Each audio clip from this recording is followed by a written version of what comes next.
I'm Sahana Dharmapuri. I am the director of our Secure Future, and we're really pleased to be hosting this panel on Women, Peace, and Security National Action Plans, Best Practices to Advance the Women, Peace, and Security Agenda from NAPs to Action, which is kind of a funny title. So we have a wonderful group of people here to talk about national action plans, and what we're going to do, our plan is to really just give a quick overview of national action plans by Grace Klein from OSF, and then we're going to jump right into the real nitty-gritty of the work, the important work that our panelists are doing, and they're joining us from all over the world today, and we're really pleased to have them. I'll just say very briefly to kind of frame our conversation of what we're talking about in terms of national action plans. Everybody on this call is probably familiar with 1325. The UN Security Council Resolution 1325 was passed in the year 2000. And then in the year 2004, there's a presidential statement that the Security Council issued to actually call on member states to create their own Women, Peace, and Security National Action Plans. So now we're in 2023, over 100 countries in the world have adopted Women, Peace, and Security National Action Plans, and they've turned out to be a very interesting policy tool that has been very under-examined, and I think there are a lot of lessons to be learned from women and in different country contexts and different conflicts, different regions, and we're going to get into some of those things today. So with that, I'm going to briefly mention our speakers, and then I'm going to hand over the floor to Grace Klein to give us a nice background overview of national action plans and where we are. And then we'll come back to our speakers and we'll hear from them, and then we'll have some time for Q&A. And I realize the time is short, and we have a lot to pack in, so I apologize for speaking so quickly. But let me introduce our panelists first, and then we'll go to Grace to give the presentation. Or you know what, let's just go with Grace. Grace, why don't you go ahead and give the presentation and come back to me, and I will introduce the panelists. That might be a better order. Okay, thank you, Sahana. I'm gonna have, Emma's gonna help me. Presentation. Great. Well, good afternoon and evening to everyone. Again, my name is Grace Klein, and I am a Women, Peace, and Security project specialist with our Secure Future. We really appreciate you joining our discussion today on WPS National Action Plans.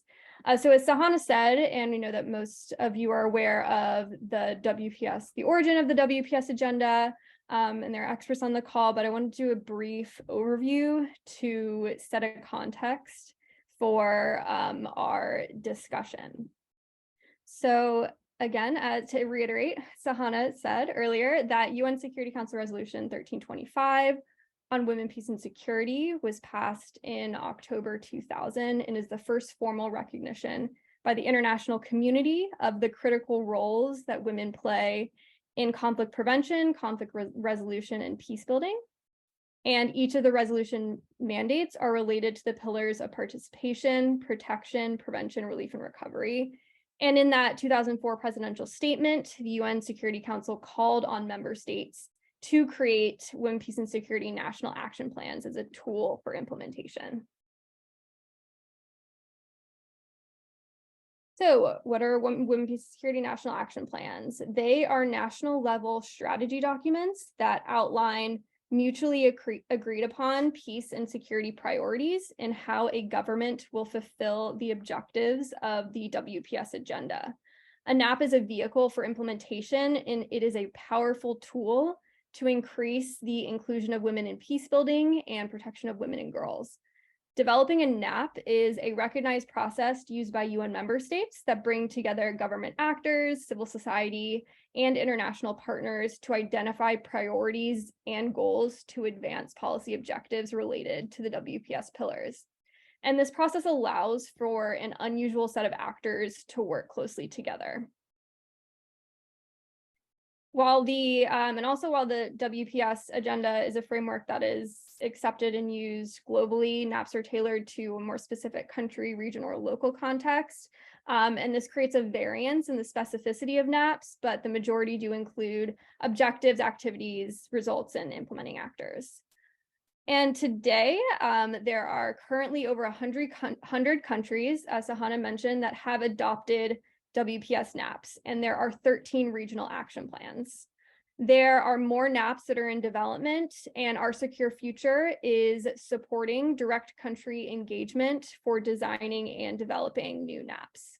So as of early this year, there are 30 countries in Africa, 40 in Europe, 16 in Asia Pacific, 8 in MENA, and 11 countries in the Americas with NAPs.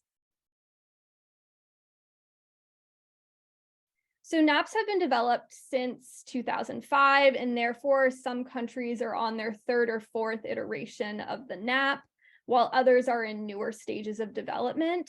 This is a new process that is iterative and involves multiple stakeholders. So our Secure Future recently conducted a study on financing WPS NAPs and the many nuances to funding. 101 publicly available NAPs were reviewed for the inclusion and/or mention of budget estimates, funding, and financial resources for implementation.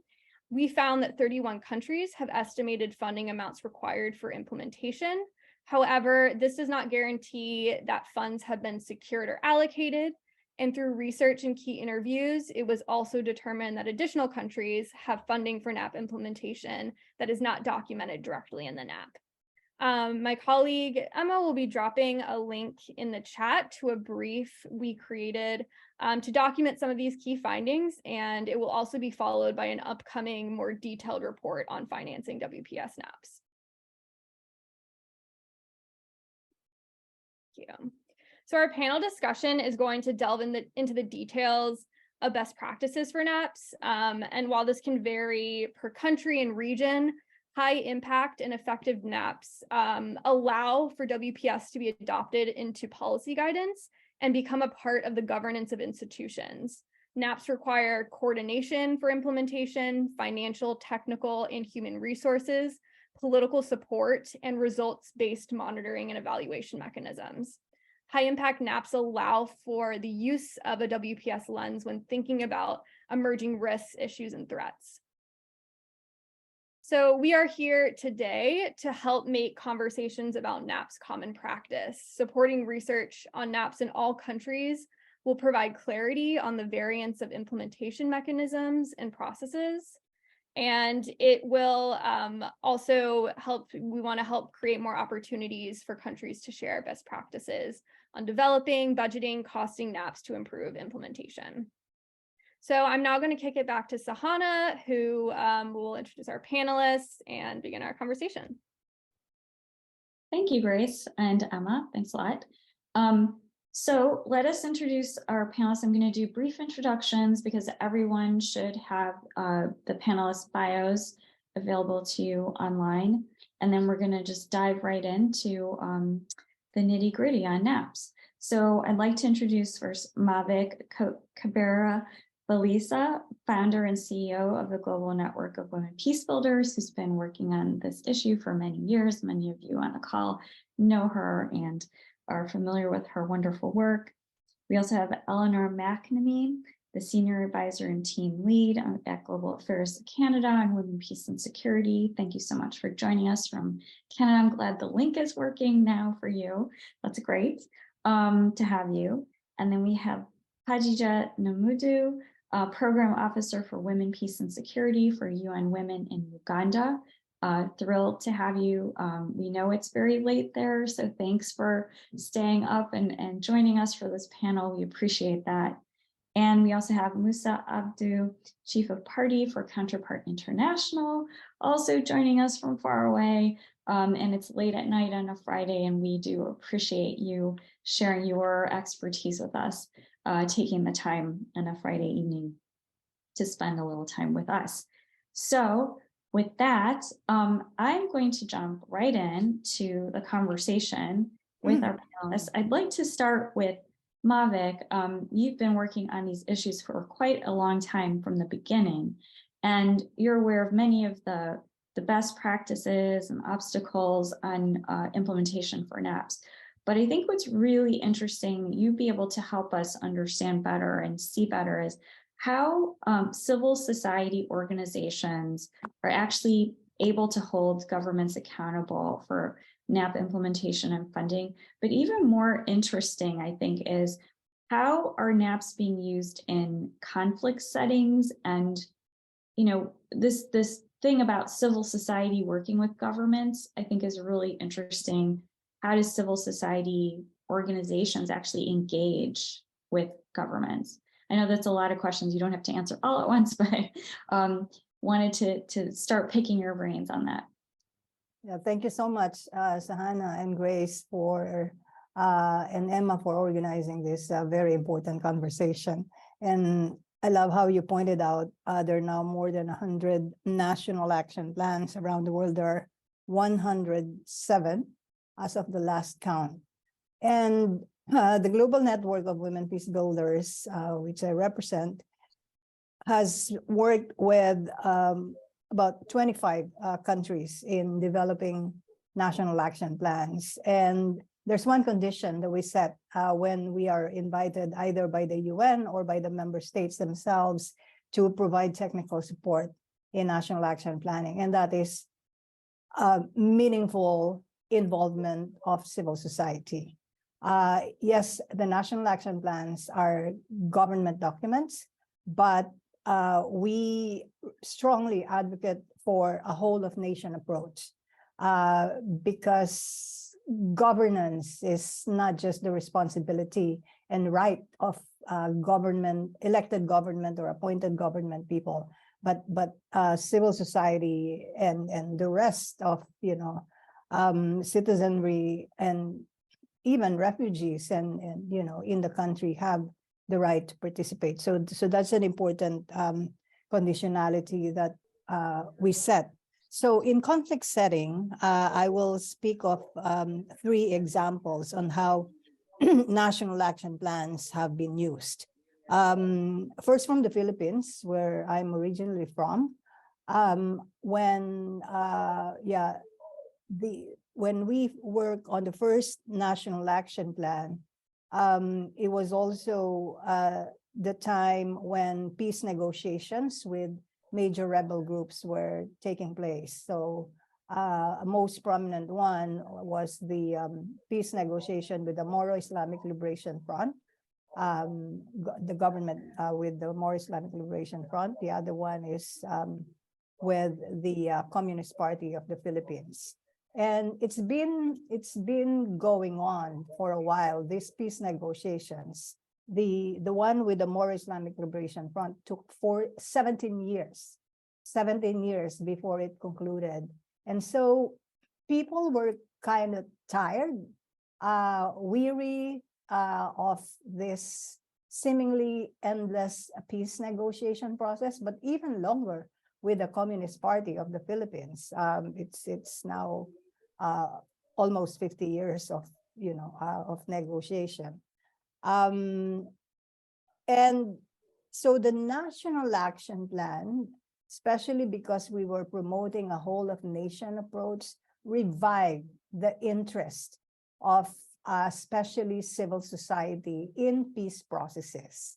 And all the more so when we delve into the pillars of the National Action Plan, primarily the meaningful participation of women in decision-making on peace and security at all levels. So not only it became a strong advocacy instrument, the NAP becoming an strong advocacy instrument, but it also became a tool for reviving the interest in peace processes. So people realize that, oh, there is something happening, and this what is happening allows for broader participation, not just the two-sided negotiation, meaning that of the government and the rebel groups. So there was, they saw an opportunity for a more inclusive process. And also, because the NAP was happening in parallel with the negotiation, some specific provisions that were coming from the discussions of the National Action Plan were reflected in the resulting peace agreement. So, for example, in addition to women's participation in peace and political processes, the other one was on wealth sharing or management of natural resources. I'm paraphrasing it, but the provision says something like profits from the use of natural resources would allocate certain percentage for gender and development programs. So it was an important advocacy point. Now, another example is South Sudan. The National Action Plan also became an instrument for advocacy in women's participation in peace negotiation for the revitalized agreement on the resolution of conflict in South Sudan. This is interesting because the South Sudan is one of the first, if not the first, more process that allowed for actual participation of women's civil society. So it was no longer two-sided table. It became closer to a round table where everyone had a space, not just the warring parties, but also the women's groups and other civil society actors that have been waging peace. So not only those who are waging the war, but also, more importantly, those who are waging the peace. And I believe the National Action Plan contributed to making that happen. And now women's civil society in South Sudan are still using the National Action Plan in advocating for the implementation of the peace agreement. That's a different story. You know, the level of success between signing the peace agreement and implementing the peace agreement. And then another example, good example, is Colombia. They're now in their national action planning process. And at the same time, the peace negotiation with ELN, National Ejército Liberación Nacional, National Liberation Army, or is taking place. So again, it complements civil society's efforts in demanding their rightful place in peace negotiations.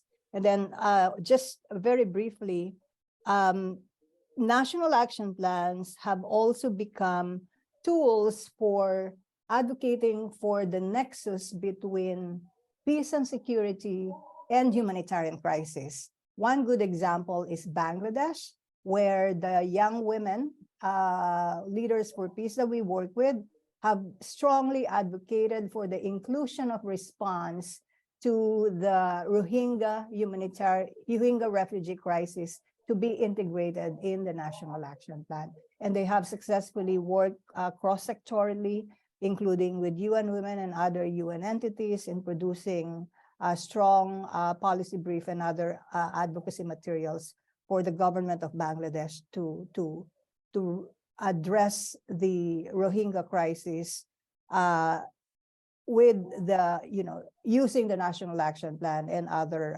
policy documents. I'll stop here and happy to listen to our co-panelists. Thank you so much, Mavik. That was very rich. There's many great examples there.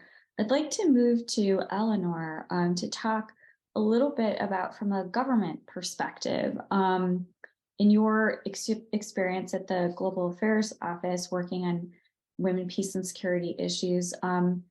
It'd be nice to kind of get to, this thing that Mavik said. We can have the National Action Plan, but then implementation is the challenge. And I suspect that part of the challenge of implementation is financing and also tracking, monitoring, reporting. So I'm wondering if you could share with us any lessons learned you have or obstacles that you've seen that there are in either financial obstacles to tracking implementation or talking about allocating resources and tracking in M&E. Yeah, definitely. And sorry for the technical difficulties before. I'm sure it was my fault, but I'm glad I was able to get here in the end. So for context, Canada is developing our third National Action Plan on Women, Peace and Security. And that's what I'm doing right now.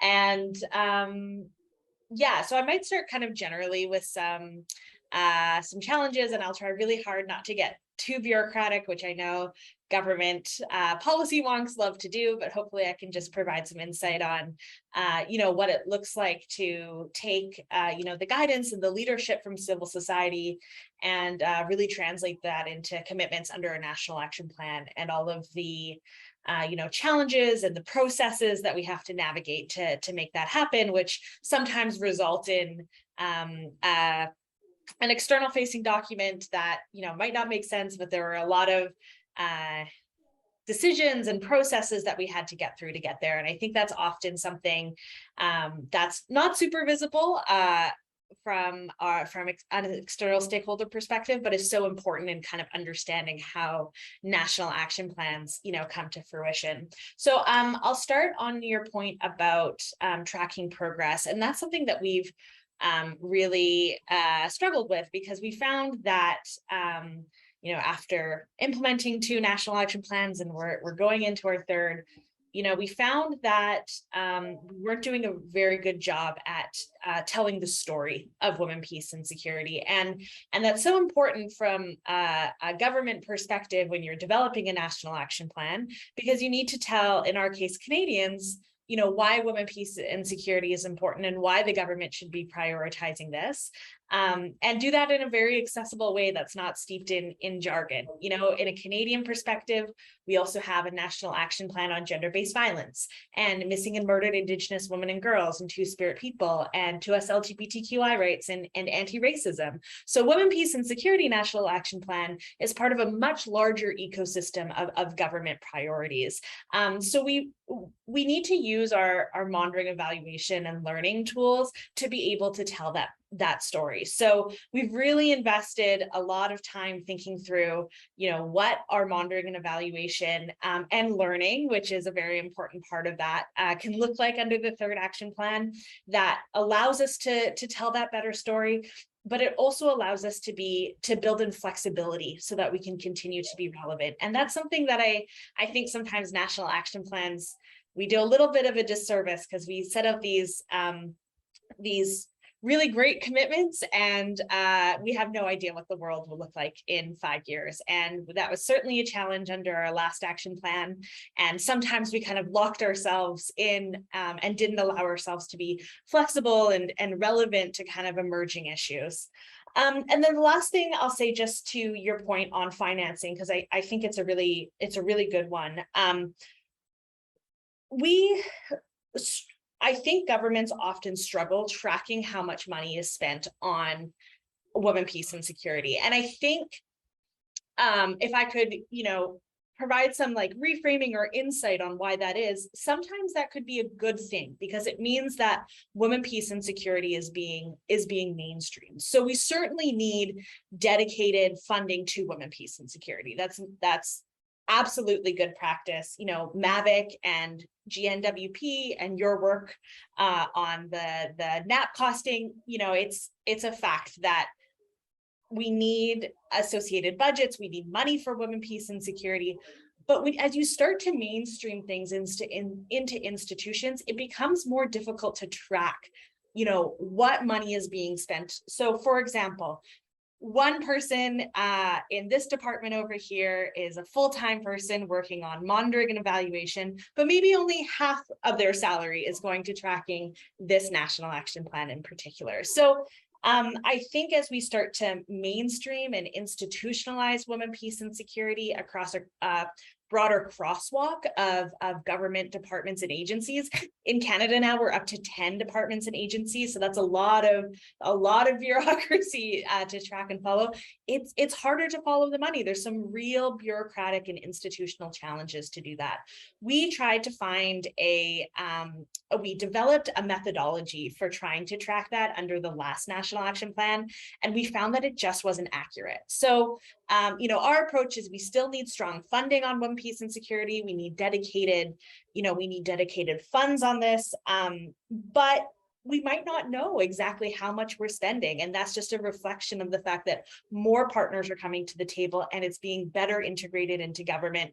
And it's not always as straightforward as just tracking the money in like a bureaucracy as large as federal government. So hopefully that provides some insight without getting too boring and bureaucratic about government processes, which often kind of guide what a national action plan looks like, but I can understand can be a little opaque and not clear from the outside.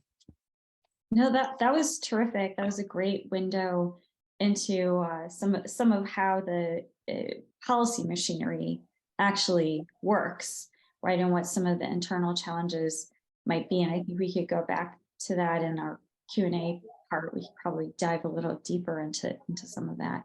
I'd like to turn to Khadija now for an actual example from Uganda, the Ugandan experience with national action plans. And I think you have a really interesting example, I think, of a best practice international action plan, both in terms of how the funding mechanism works, but also you have a unique communication strategy, I think, attached to your national action plan currently. And that might be something really interesting for people who are joining us to hear about. It's quite unique. So Khadija, please take the floor. Okay, thank you, Shahan. Can you hear me very well? Yes. All right. Thank you so much. And thank you to the colleagues that have spoken before me. It is really interesting to hear in what other countries are doing with national action plans. In the interest of time, I will just start straight with what we are doing with the funding. Uganda is one of those countries that is now implementing the third national action plan. We had two previous action plans that really gave us a lot of lessons that informed the development of National Action Plan 3. And in the case of funding, this was a very big problem that we faced in the previous two NAPs. We realized that one of the gaps that we learned from the previous NAPs was that they were not costed. So it became so hard for the implementers to mobilize for resources to implement the NAP. So as we developed National Action Plan 3, this was a point that we put into consideration to have it costed. And we went further to break down the costing to the different priority outcomes that it is focused on. There are 4, and all the 4 are costed. So in Uganda, the funding for National Action Plan implementation is basically donor-driven. I must say, we've not yet secured a specific budget from government for NAP implementation, but nevertheless, we are working with a number of partners, especially UN Women, that is at the forefront of working with the government to see that the National Action Plan 3 is well implemented. During the development process, we came up with what we called a funding mechanism, and we were hoping that would have a pooled fund where I would have resources from different development partners put together, then planned for through the different coordination structures that we have. Our NAP has 3 tiers of coordination. We have the National Steering Committee as the highest level. We have the National Technical Committee, which comprises of representatives from all the key sectors. And this is the team that developed the National Action Plan. Then the Secretariat that is housed at the Ministry of Gender, Labor and Social Development, which is the government agency coordinating the overall implementation of the NAP. In this funding mechanism, we had we had kind of options that we came up with. In the processes of mobilizing resources, we would inform potential donors that you're free to come in to fund the National Action Plan with funds that are unearmarked. You can be willing to fund NAP implementation without any specifics. Then we also had outcome-specific funding. With the 4 outcomes in the National Action Plan, you can decide to fund one of the outcomes. Then we had regional specific. We have 5 regions in Uganda. So one is free to choose where you want to see NAP implementation done amongst the 5 regions, and that is also considered. Then we had the earmarked specific funds. For now, we have 2 funding streams. We have the outcome specific, and this one has been funded by the generous government of Norway, which has funded almost 70% of our budget. Among the 4 outcomes, the government of Norway has funded 3 main outcomes of the National Action Plan. And it is among these 3 outcome priorities that we have also identified the relevant key sectors and partners that can implement and give us results of the work that they have done with the National Action Plan. But also, much as we have not yet fully had the funds to implement the National Action Plan budget, we are still encouraging and mobilizing for more resources. What we do in Uganda, we have so far had 2 roundtable donor meetings. And what happens with these donor roundtable meetings? Potential donors are invited. We brief them on what Women, Peace and Security agenda is. We brief them on the National Action Plans. We take them through what it means to have the National Action Plan implemented. But we also make sure that we have government at the forefront of all this, to see that it is not UN Women work, but government working together with all the key relevant stakeholders. Then we also try in as much as possible to encourage all the key sectors that are implementing the NAP. Maybe I need to mention that when we develop the National Action Plan, which is national, we encourage the different sectors and local government to develop what is customized to their mandate, but in line with the outcomes that are highlighted in the National Action Plan. So in so doing, where we don't have enough resources, we encourage these ministries, departments, and agencies to align most of the activities identified to the existing budgets within their institution. And this has helped us a lot because at the end of the day, as we are reporting, you pick out Women, Peace and Security National Action Plan activities that have been done within the existing budgets without having specific budget lines for National Action Plan. And the same has worked for the district local governments where we are having local action plans. We have encouraged them to still integrate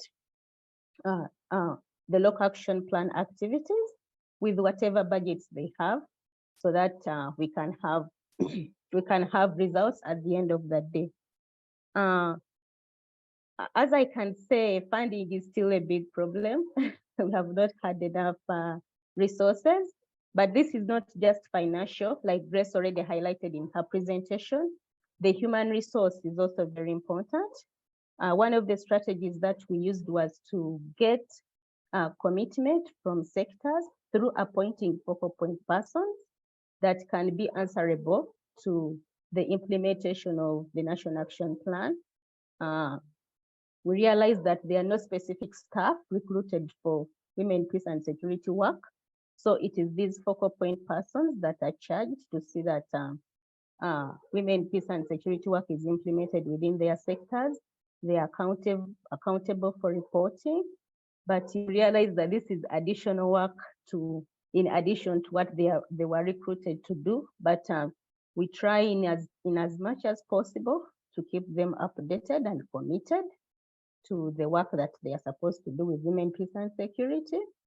We usually have quarterly meetings, and through this, they are able to give progress on what they are doing, and also sharing planned activities so that we can merge resources to see that everyone participates, to see that we work together so that we are not scattered.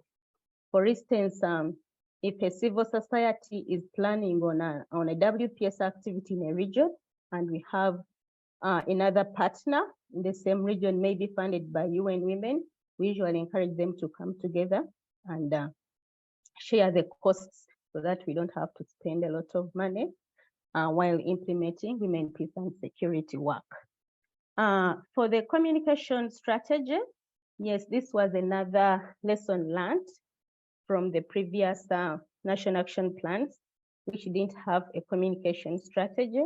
And we realized that it was important to have one so that we can have women, peace, and security awareness creation, which wasn't the case before. The communication plan that we have in place aims at expanding knowledge sharing so that the issues of the National Action Plan 3 are well understood and appreciated by communities, by government, by all the stakeholders. It also aims to build will among the key actors so that they can make the necessary actions to cause the desired change. The National Action Plan 3 is also aimed at reinforcing all actions taken by each key actors, acknowledging the actions taken through documentation and profiling them. This is very important because you realize that previously there were several people doing a lot of work on WPS, and the action plan that was not documented, that was not known, you would just find it scattered all over as maybe civil societies were making their own reports. And if you happen to read it, you see, oh, this one is doing something with WPS. But with the communication plan, we bring all this together. And the quarterly reporting has helped us a lot to get this information and make sure that it is documented.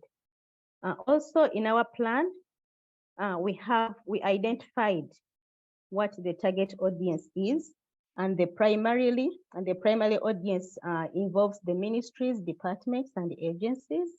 We also have the district local governments, since they are doing the local action plan implementation. We have the CSOs and the parliament. The parliament is a very important key actor when it comes to implementing National Action Plan. Then the secondary audience includes the religious leaders and traditional leaders who also have big followings in our communities. Then we have the teachers, the schools, the academia, the refugees, and the host communities, plus the media. We know what the role of the media is when it comes to information dissemination and awareness creation. So we made sure that all these audiences are targeted as we do the communication of the National Action Plan. We also have a quarterly newsletter that is funded by UN Women. It is disseminated every quarter. We make sure all information is uploaded on the website, both UN Women and the ministry websites, for those who can access it, to make sure that information flow is taking place. We don't want gaps anymore. But we are basically trying to see that we get more support, especially funds to widely implement the action plan. It is still somehow not so much implemented all over the country, but we are really looking into having it widely implemented so that we have a big database for the work that we are doing. Thank you. Thank you, Hadija. That's really wonderful, really interesting examples of the pooled funding mechanism and communication strategy. I'm sure there's a lot more to dive into that. I'd like to turn to Musa to get another country example from Niger. I know, Musa, you've been working on security-related barriers to women's participation. We'd love to hear about the work that you're doing and some of the best practices that you might be able to share with us from Counterpart International for increasing women's meaningful participation. I think you also have been using the National Action Plan in some ways to help support this effort. So that would be great to hear about as well. I don't know, Musa, if you were able to hear me. Hello, my connection is poor, so it's okay now. Sorry, what's the question? Okay. Yeah. So yes, we're happy to have you, and so we're really interested in hearing about your work in Niger on addressing the security-related barriers to women's participation and how you might be using the National Action Plan to support some of those efforts in the work that you're doing for Counterpart International. Thank you very much, Sana, and good morning or good evening for everybody. So maybe let's jumping and saying that Counterpart International in Niger received a found opportunity to lead a project in Niger, including Burkina Faso also, called Empowering Women for Change. In local language, we call the project Kagalo. Kagalo is a Fulani language between, we have Fulani between Niger border and Burkina Faso border. So it means strong woman. So this project founded by the US Department with the Bureau of Democracy and Labor, so DRL, is as part of between 2020 to 2023, and we support Niger Ministry of Women Promotion and the Youth Protection to ensure how to disseminate or how to popularize the NAP, and to support also women leaders in understanding their roles in implementing different aspects of NAP. So we focus on one region because the project work in Tilabi region, who is border to Burkina Faso country, and with other Sahel region in Burkina Faso. So you know that in this area we have terrorist attacks. So what we do with this project is one part of activities is to support the Ministry of Women to disseminate the NAP, because maybe I will come back on the barriers. What is that people didn't know what is the NAP, including women and youth, so at the local level. And you will see also at the national level, we have also this challenge to understand what is the NAP and what is in this document for the NAP. So at the national level, the project held a workshop for the installation of what we call the permanent Secretary of the Women, Peace and Security Agenda. So we held also a training workshop for the members of the 8 region, because Niger, we have 8 regions. So counterpart with this US Department State project, we held this training for all members of the 8 region to understand this NAP. And the objective is to allow the technical and financial programming of each region. So each region have to do his program, including also his budget, and to disseminate it to the Secretariat Permanent, and to be able to work at the local and national level. So after this, we come to the Tilabé region, who is the area of the project. And in Tilabé region, we have also 3 other communes. We have the commune of Tira, the commune of Walam, including also the commune of Tilaberi. And so we help also the Ministry of Women and Youth to organize a workshop to popularize this NAP to the women, including also other stakeholders which are in this commune, including in the whole region. So what is important here is that women put in place a network that they called Kagalo Women. So this Kagalo Women, we can say that today is a part of stakeholder or a part of CSO who work with the regional government, including also the commune government. So as you know, the big barrier that we have here in Niger is relating, sometimes we can say it is cultural or it is religious barriers. It is according decision making, how we can involve women in part of decision making, specifically on a security context in Tilaberi. So this is one of the big challenge. And I think that with the NAP, it is like a solution coming in this region for this woman, specifically with for this Kagalo women. So I can share, for example, with you one or two quotes coming from a woman participating to this Kagalo dissemination. So one of the women in Walam area, she said that because that now she understands what is the NAP and what is in the document, she said that this NAP can reduce inequality, instill change, encourage initiative to find solution to women's specific needs, inform and educate everyone, and get women and girls to refrain from participating as victims in any way. Women must put themselves together, be united, work in synergy, and support the departmental focal points in the involvement of women in the decision-making bodies in case of conflict resolution. So it means that now they understand what is very important.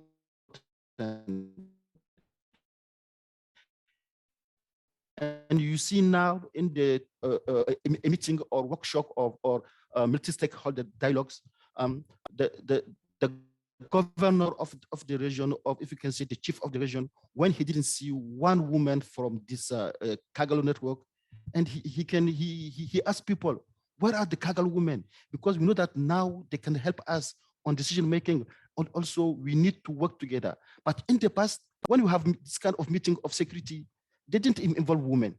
But you see, with the dissemination of the NAP, including with working that we have doing on this Kagalo project, so now the government, the local government, understand that it's very important on security issues to involve women also.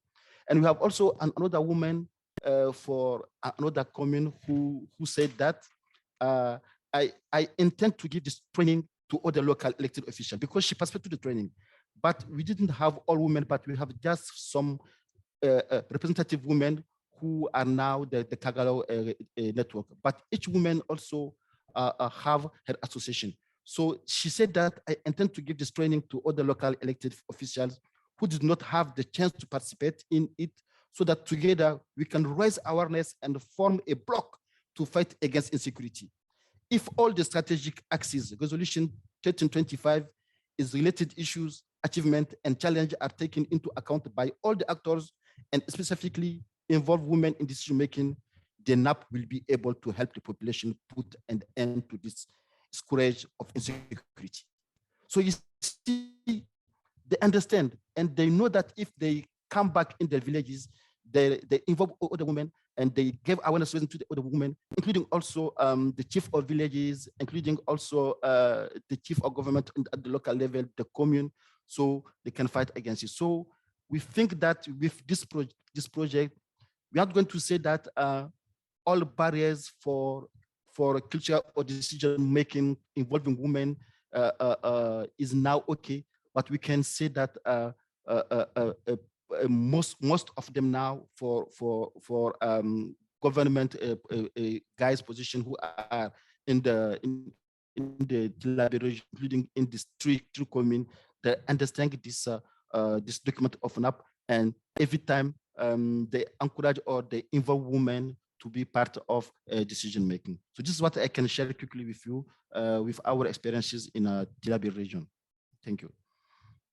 Thank you. Wow, very, very interesting, very powerful examples. Thank you, Musa. I think I want to turn to Mavic and pick up on something we're hearing from the different panelists of the local level work that they're doing, and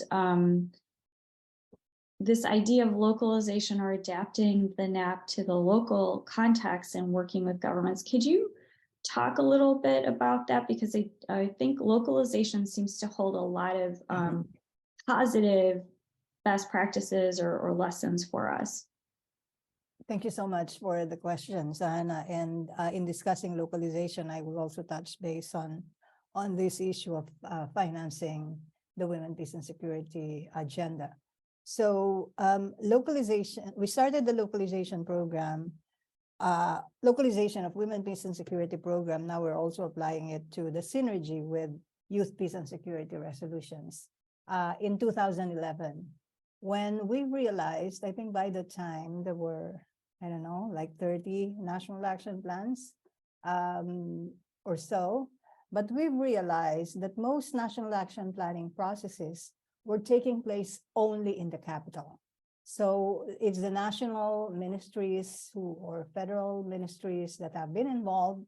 And if there are civil society participants, those that are based in the capital. So if we take Colombia, for example, the conflict is not in Bogota. It's in remote rural departments of Choco, of Cartagena, or if we use the Philippines as an example, it's not in Manila. It's in Mindanao, in southern Philippines, or in the northern part of the country. So those who are directly affected by the conflict, those who live through the conflict, those who have raised their children generations after generations amidst the conflict, do not participate in national action planning. So the national action plan is detached from reality. As global policy advocates that also work at the regional, national, and local level, we've always been critical of how beautiful words are said in the UN, every open debate on women, peace, and security in October, or every General Assembly, which are totally different from the realities at the national level. So the gap between the global and national, but working on national action plans, we realize there's also a gap between the national and the local. So that's when we started localization. And that's when we said we need to take these resolutions out of New York, out of the capital, and bring them to the communities, local communities directly affected by violent conflicts and crises. And so it's now being implemented in more than 30 countries, and it brings together governors, mayors, indigenous leaders, community elders, some faith leaders, and of course, at the core of all of those actors are grassroots women's rights organizations and youth organizations. So they craft their three potential products: a standalone local action plan, an ordinance or an equivalent of a local legislation or local law, or integrating it in community development plans. So community development plans are like blueprint for everything that these local authorities do. It has agriculture, health and sanitation, environment, economy, and so on and so forth. What we have found out is that community development plans, most of them are either gender blind or peace blind or both. Even in communities where there is active shooting war. And so we work with all of these leaders to determine what is the product that they want to come up with so that they can do two things. One, address the very immediate needs of their constituents to guarantee peace and security, to participate in peace and political processes, and at the same time, honor their commitments to the Women, Peace and Security agenda. So some of them have come up with local action plans or local legislation, or have integrated in community development plans. Now, where does the financing come from? So in let me take one step back. One requirement for implementing the localization strategy is that the country must have decentralized system of government, meaning recognition of the mandate and authority of local leaders and local populations, or there's some autonomy, like in the Philippines, for example, the Bangsamoro Autonomous Region of Muslim Mindanao is a recognized autonomous region. So they govern themselves. And this is, by the way, a result of the peace negotiation, which I like to describe as from a rebellion to governance. They were able to establish the Bangsamoro Autonomous Region. So that's a requirement, that they are recognized authority and mandate. And so this is where financing comes from. They have their own budget, and they have the authority and mandate to make allocation. When they work together with all of those leaders, the local authorities, the elected local authorities, when they work together with all of those actors, it's very easy to convince them to contribute financially, not just politically, to the implementation of the local action plan or the community development plan, which now has a section on women, peace, and security, or to the implementation of the ordinance. So there's some level of sustainability. While I appreciate, for those who are not aware, I, representing GNWP, is one of the 2 civil society initiators of the Women, Peace, and Humanitarian Fund. And I would like to recognize Canada, Our Secure Future, and UN Women, who are all contributors to the WPHF. And our work on WPHF is one level of our advocacy on financing. I call it knocking on 2 doors. So this is the doors of the donors, including Canada or Our Secure Future, or Norway, or Switzerland and Sweden, etc., Austria, knocking on the doors of the donors. But the second door that we continue to knock on are the doors of the national governments. Even the poorest government, one has the responsibility to contribute to the funding for National Action Plan. And we never believe when they say they don't have the money, because they always have money for something that they prioritize. And usually it's beefing up their defense, buying more guns, or expanding their army, etc. So yeah, I'll stop here. That's the work on localization and its intersection on financing.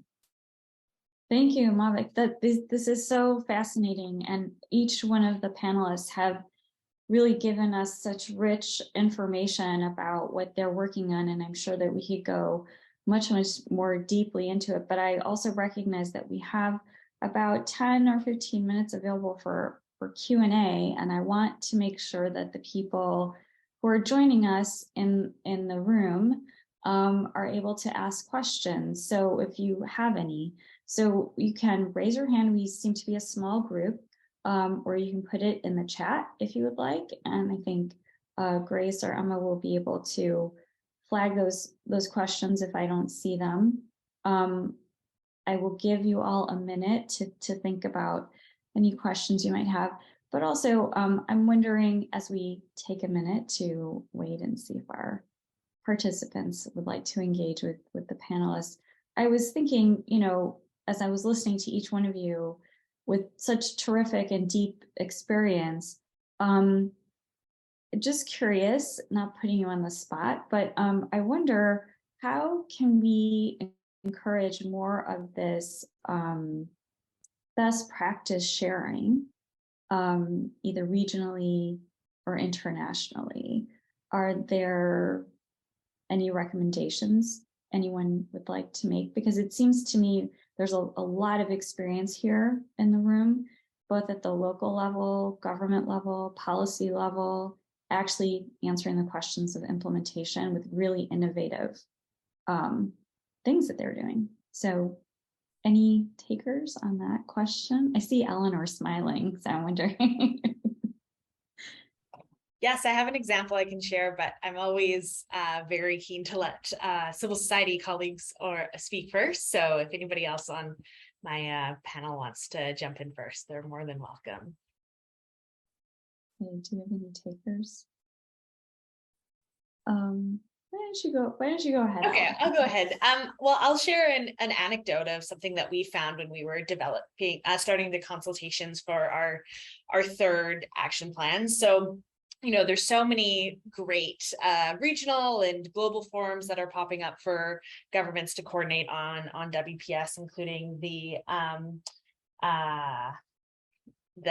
focal points network that the states is hosting in DC next month. So, you know, that's great forum. But one of the things that we certainly heard from civil society a lot is like, governments come back to us and ask the same questions over and over and over again, and we're sick of saying the same thing over and over and over again. And I think as governments, we have a responsibility to talk to each other and learn. Like, consultation processes with civil society is so critical to any policy development, but you know, especially in WPS, where this agenda is so core and owned and was created by civil society.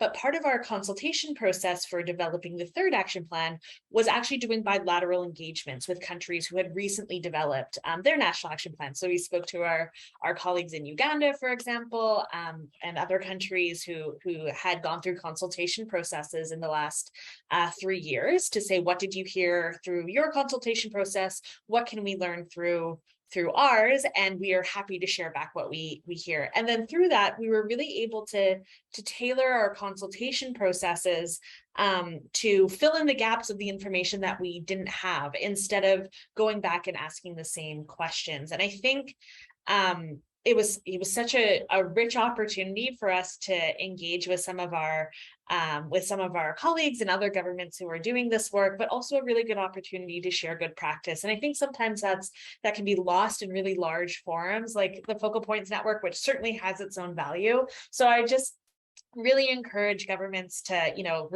talk to each other and not just always go back to civil society with the same questions, and, you know, really be strategic with the burden that we're often putting on civil society who do this work for free for us. So we'll just put that suggestion out there. Thank you. That's really important. Mavic, would you like to? I'll add on to Eleanor's point. I too recognize the value of the WP, Women, Peace and Security Focal Points Network. It's a gathering of colleagues, a gathering of national implementers, and a few civil society representatives who get to be invited to this gathering. But it's, you know, I mean, during COVID, I think the participation became broader because of, you know, of virtual convening.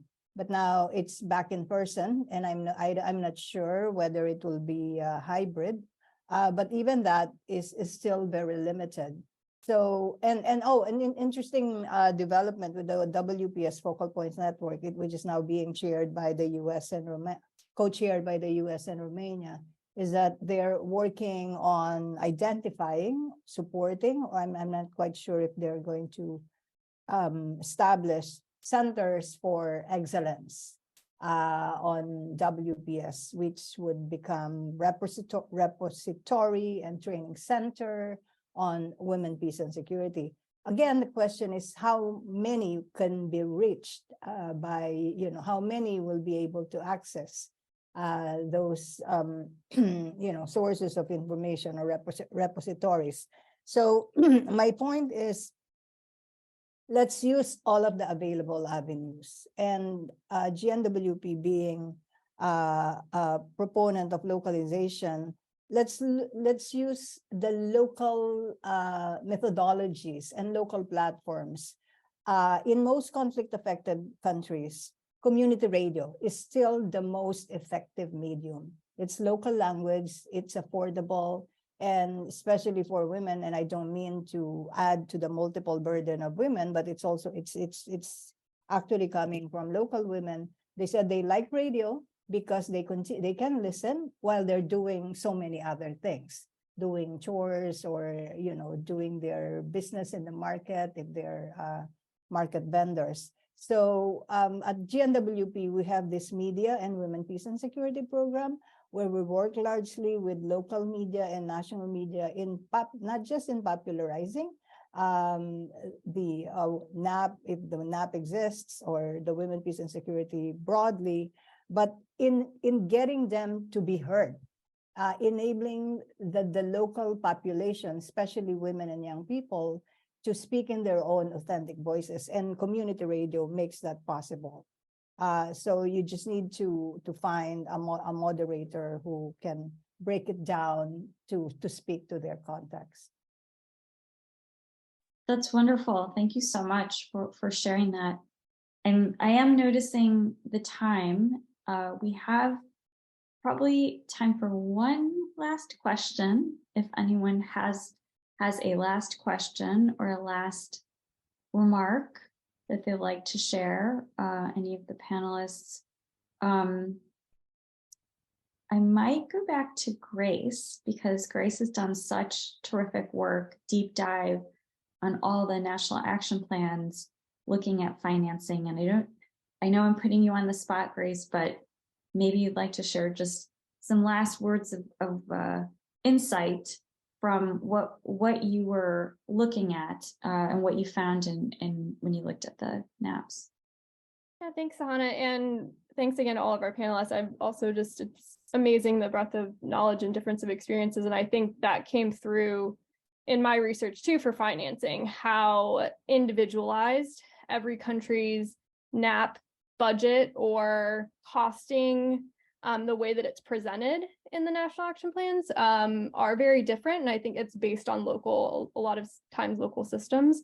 And just that need of the importance of, costing, been reiterated a few times here today and in interviews that I've had, to have a feel for what is needed for implementation. But again, as I mentioned kind of earlier in the call, while 31 of the countries have estimates or costs that isn't exclusive, there is more funding out there. There is more funding that countries have for NAPs that might not be documented. And there are various reasons why that is the case, which our report will kind of delve into more deeply.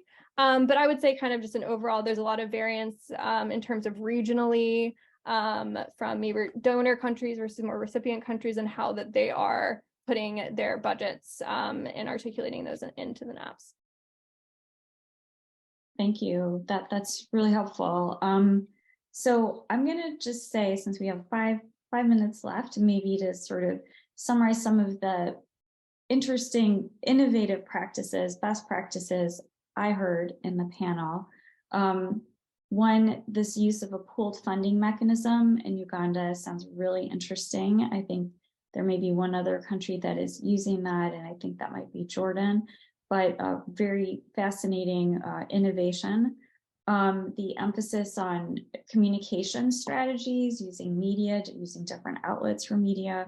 I think even the Canadian example, government innovation of just doing bilateral engagements is new in this front, and really trying to understand and assist civil society, which is that in itself is a kind of a new innovation.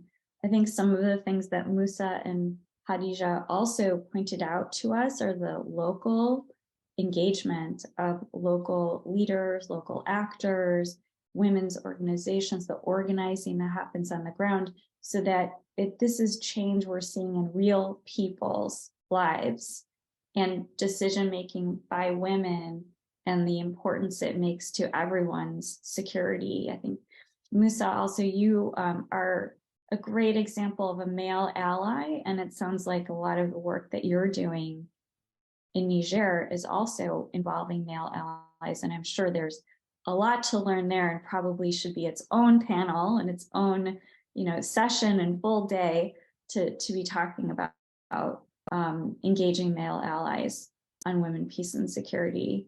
So I think that we've had a really rich discussion, and there's a lot more to get into, but I really appreciate, I want to appreciate all the panelists, the time that you've taken to meet with us today. I know everyone's in different time zones, and Musa and Khadija are staying up late for us on a Friday.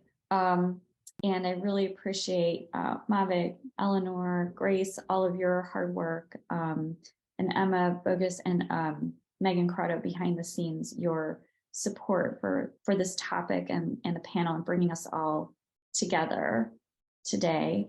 I think if anyone has questions, I think the panelists' bios and contact information might be available through PeaceCon. So please feel free to reach out to any of us on the panel and organizers. But it seems like we have 2 minutes to spare. If anyone has any parting remarks, now's the time to say them. Otherwise, I'm really pleased to have been able to be part of this discussion. And I think we need to have many more like this in the future. So thank you all.